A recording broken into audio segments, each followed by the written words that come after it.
Hi guys, it's me, and I wanted to talk about something that I'm really excited about, and that is a book. It's always a book, isn't it? Called Licensed Troubleshooter, The Guns of James Bond.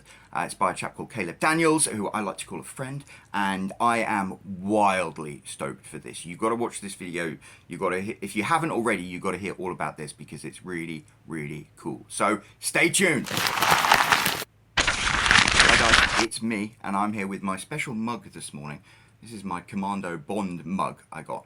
And Commando Bond is the Instagram handle for a chap called Caleb Daniels, who, yeah, I would like to think is a friend. I remember when he burst onto the scene in 2019 or 2020 with his Instagram account, and then he's become prodigiously successful. But more than that, like many other people in the Bond community, I think he's become a friend.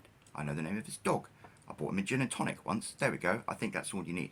And it's always exciting when friends do creative projects, and it's even more exciting when the creative projects that friends are doing are just really freaking cool. So, let me take a sip of coffee. Oh, damn good stuff. Right. Yeah. A couple of years ago, I remember Caleb was telling people on social media, I'm going to start writing a book about the guns of James Bond. And I remember I reached out to him, being the pretentious wanker that I am, and I was like, oh, it's me, you know, moderately successful author here, sold 70,000 copies of my books, don't you know? Yes. Do you want any advice about writing your book, Caleb? Me as a veteran author. And he was like, no, I'm good. And the reason he said that is because, as I found out a couple of days later, his book was going to be published by Headstamp Publishing. And as soon as I heard that name, I was like, oh, you are good. Yeah, no, you're fine. You're writing a book. And that's, I think, what makes it so exciting to me, is not just that a friend is writing a book, because I have many friends who write books, and I love that. I read every single person who publishes a book in the Bond community that I can. I try and get their book and read it because I really enjoy them, because it's an intimate experience, like traveling through the mind of somebody you know. When they share stuff they wouldn't necessarily share to people they interact with every day. Anyway, yes. But it's really cool as well when the books that they come out with collide with like the James Bond experience, because Ian Fleming Publications, they're really cool as their new independent publishing house, and they're doing some great stuff like the Q Mysteries and the 00 trilogy and you know, on His Majesty's Secret Service. So yeah, IFB, great, but they're not the only game in town when it comes to James Bond books. And you've got books by like Simon Firth, who travels around the world and does different locations with James Bond history. Last year in the Golden Bullets, our friend Jeff Marshall, he won the Golden Bullet for Best Non-Fiction Book of the Year for his beautiful art book, The Beauty of Bond. You've got From Tailors with Love, right there, by Pete and Matt, who are fantastic people in the Bond community. And that book is all about, and it's a complete guide to, all of the fashion, clothing of James Bond throughout the movies. And what's really cool about that is that's the same kind of concept that Caleb came up with. He was like, hey, why don't I write a book about all the guns featured in all of James Bond canon? So the literary Bond, the continuation novels, the movies, I think that's it. I don't think he went into the comics or the video games, but sequel. Yeah, there we go, Caleb. You're welcome to that one. Yeah, which I think is really cool, because I love like just being able to grab From Tailors with Love and turn to a particular page and be able to find out, oh look, that suit that was worn in that scene was Anthony Sinclair or whatever. I don't know. It's kind of cool. It's really interesting. It is really interesting to read about the history of why like James Bond went from Brioni suits to Tom Ford suits. That's what I love about James Bond, these rabbit holes you can go down, and the guns of James Bond are fascinating. And yeah, it is a great concept for a book. And that's really what differentiates like self-published authors who do okay and self-published authors who really make an impact, is, do you have a concept for your book? When I write my romance novels, I try and come up with a concept, like an elevator pitch. Right now it's like, imagine the A-Team as a romance novel. I know that sounds bonkers, but imagine it. Imagine the A-Team as a romance novel. Yeah. The Q Mysteries is being written by a guy called Vasim Khan, and he's got a book, well, he's got two wonderful book series. The first one was The Unexpected Inheritance of Inspector Chopra, and it was about a retired Mumbai police inspector who inherits a baby elephant. They solve crimes together. It's a buddy cop movie between a retired Mumbai police inspector and a baby elephant. And that's a concept, and it intrigues people. And yeah, from Tailors with Love, I want a book that tells me everything about all of the clothing of James Bond. And now we get a book that says everything about the guns of James Bond. And what a cool, rabbit hole to fall down. And one of the things that I think is so cool about this is that to be a successful independently published author, you don't necessarily have to reach the biggest audience in the world. You don't need to sell 1 million copies of your books. There's a guy called Nick Stevenson who says you need an audience of 10,000 people. But what you do is you need to find a niche audience of people who are into whatever it is that you're into, and then you produce something that they find valuable enough to give you money. And guns is definitely one of those, especially in America, and it's a rabbit hole I've quite happily plunged down. I remember I've always, as a kid, I was always into cowboys. I wanted to move to America so badly and be a cowboy, and I had books about the guns of the Old West, and leather-bound books about the cavalry and about the gunfighters, and so I used to know. It's like an 8-year-old kid growing up in the south of England. I would be able to tell you, oh yeah, the first repeating rifle used in the Old West was the Henry from 1866. I don't know if that's true. I think there was, actually, as an 8-year-old, I didn't know what I was talking about. Okay, cut me some slack. But guns are fascinating because guns actually have changed and evolved for all sorts of reasons throughout history, and influenced history, and been influenced by history. And I think it was through Caleb, when he appeared on the scene as Instagram as Commando Bond, I found other creators who he was connected to who talked about guns. There's this one guy, Ian McCullum, who has a channel called Forgotten Weapons. And basically he goes from auction house to museum all over the world now, which is really cool.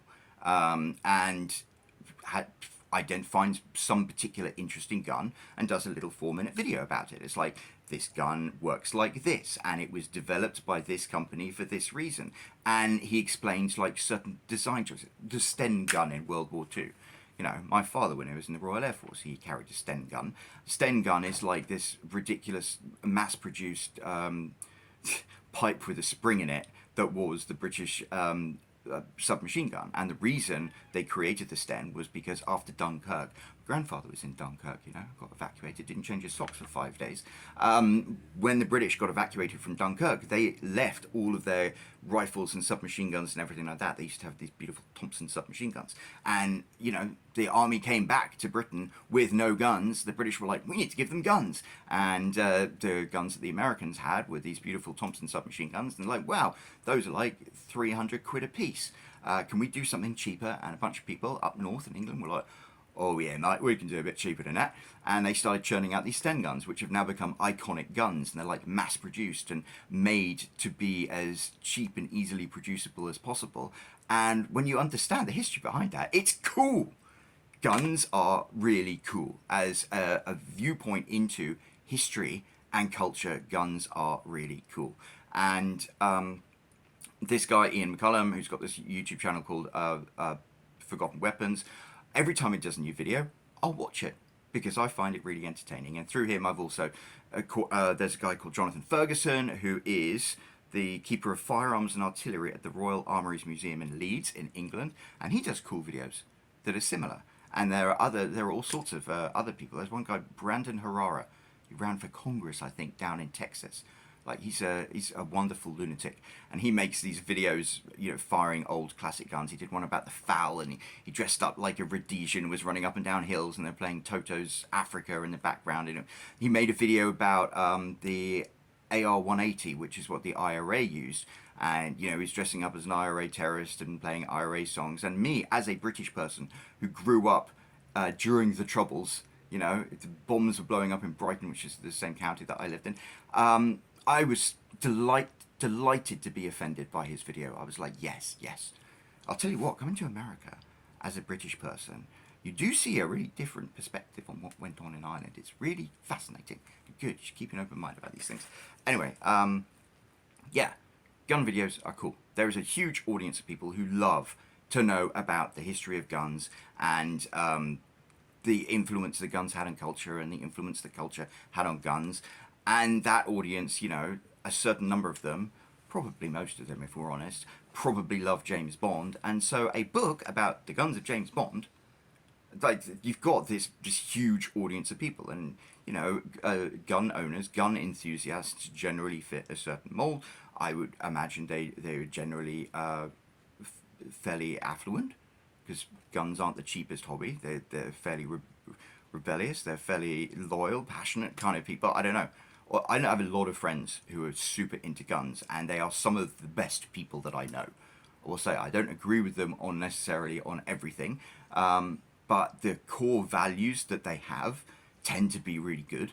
So I kind of like them, and yeah, they tend to fit that mold. It's like, you know, if you can have a collection of vintage firearms, you probably have to have like a certain level of income and a certain play. You know, you need a gun safe in your garage. And you can't have a gun safe in your garage unless you've got a garage. You can't have a garage unless you've got a house that kind of has a garage. So you get what I'm talking about. Anyway, yeah. To be successful as an independent publisher or any publisher, to have a successful book, you need to have an audience and you need to deliver something to them that they find valuable. I've gone 11 minutes into this video, so I might break these up into smaller videos because this is insane. But yeah, right. 11 minutes in, we're now at the point where we are talking about people who love guns, people who love James Bond. They're a big audience of people, and Caleb has put together this book that I think delivers something that tons of us as James Bond fans are salivating over, because it's like, yes, that sounds really cool. However, it gets better. Do you remember some of the YouTubers that I was talking about earlier? Yeah, that Ian McCullum guy and Jonathan Ferguson. I don't know if Jonathan Ferguson called himself a YouTuber. He just is on YouTube a lot. Anyway, yeah, they have the same idea. And Ian McCullum teamed up with this fantastic photographer called James Rupley, and a guy called N.R. Jensen Jones, who is like very, very, very knowledgeable a gun dude, and they created an independent publishing house called Headstamp Publishing, which basically publishes books about guns, which sounds great, yes, but what they do that I think is really cool is they do it really, really well and really, really successfully. Anyone can be a successful self-published author as long as you learn the craft of writing and follow the process for successful self-publishing. Headstamp, as their own independent publishing house, follow the process for successful publishing, and they don't just follow it. No, following is, yeah, they've created it, basically. You might not have heard of them, and you might know all sorts of different publishing houses, and that's probably because you're not into guns. But if you were into guns, you would definitely have heard of Headstamp Publishing, because they produce probably the premier series of books about guns in the world today. And the way they do this is through this really, really smart process they have for self-publishing.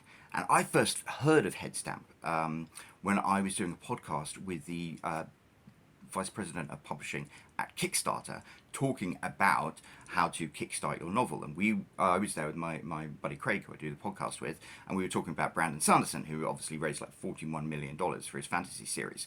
But it's interesting, I wrote an article a few days after that, which is the top 5 Kickstarter funded books, and obviously Brandon Sanderson was right up there. But then it was like Headstamp. It was the guns of the Chinese warlords or something, and then there was another one, the Small Arms of World. I don't know, but this name Headstamp kept coming up, and Jonathan Ferguson was the author of one of these books, and I was like, bloody hell, I know him. I watch him on YouTube, and maybe Ian McCullum was author of another one. I don't know, but I was like, wait a second, there's a connection here, and it turns out that, yeah, very quietly, very understated, very subtly, Ian McCullum and James Rupley and this guy Jensen Jones have created this publishing house called Headstamp Publishing, where they produce beautiful, intricately researched, hardbound, high quality printing coffee table books with like world-class photography about guns.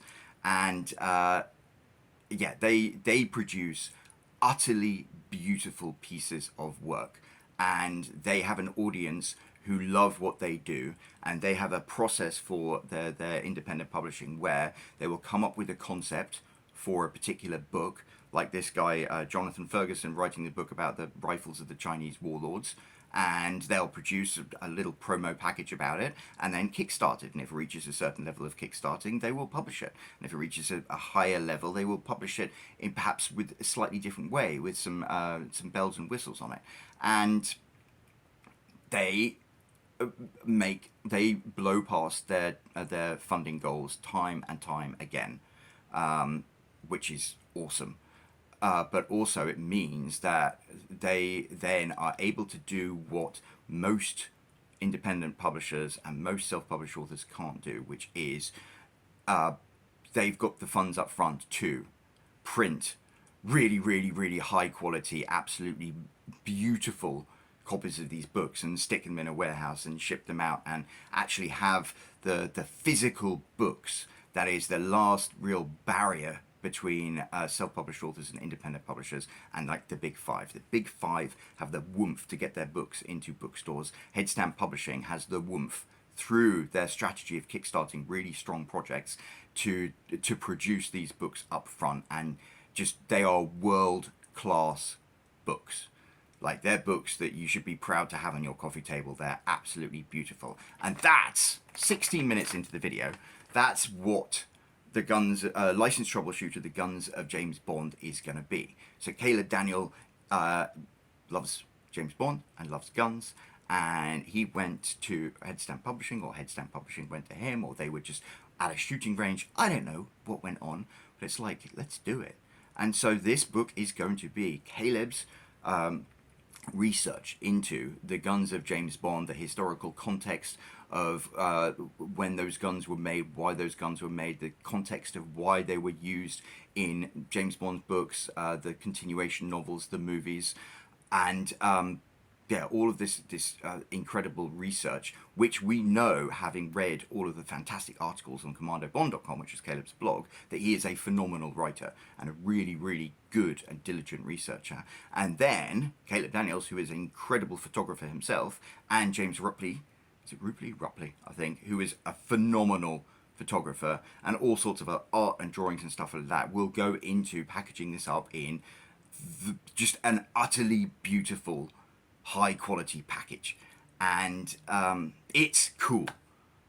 17 minutes into this, I can just say I'm super excited about everything to do with this book, just because of the concept of it. I think it's just a fantastic concept. And yeah, so Caleb Daniels has just launched the Kickstarter for it. I think it's already blown past the first goal, which is $100,000, in like days.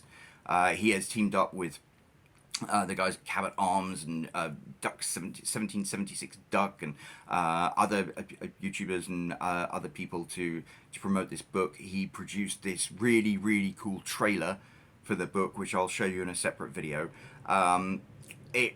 Just the whole thing that he packaged together just is amazing, and it blew me away, and I'm just really stoked about it, because it's like, yeah, I am such a champion for independent publishing and self-publishing, and being a creative person, finally having, for the first time in human history, an opportunity to get your creative work out there to a larger audience in a way that bypasses the big five publishing houses. I'm so excited by that, and I'm so excited to see people who I know have put in so much work into what they do, and had so much courage to follow their passion in doing, instead of doing like the safe, sensible thing. To see them take the opportunity that exists now and be wildly successful with it is really cool. So yes, Licensed Troubleshooter, The Guns of James Bond by Caleb Daniels is gonna be so cool, and I'm so stoked about it. You should definitely go and check out the Kickstarter, which I'll have a link to down below. And more than that, I had other stuff that I was going to include in this video, and I just went on rabbiting down this rabbit hole. But yeah, anyway, you will not be disappointed if you're into guns, or if you're into James Bond. This book is going to deliver something really special, so go and check it out. And I'll try and share all of the other stuff about this book, because I'm really excited about it as a book project. It is already massively successful. It's going to be massively successful, but I want it to be as successful as possible. So if there is a group of people out there who might not have heard of this, which probably isn't very many, then go and check it out. It sounds really cool. Right, Ciao. I'll be back sometime soon with another video.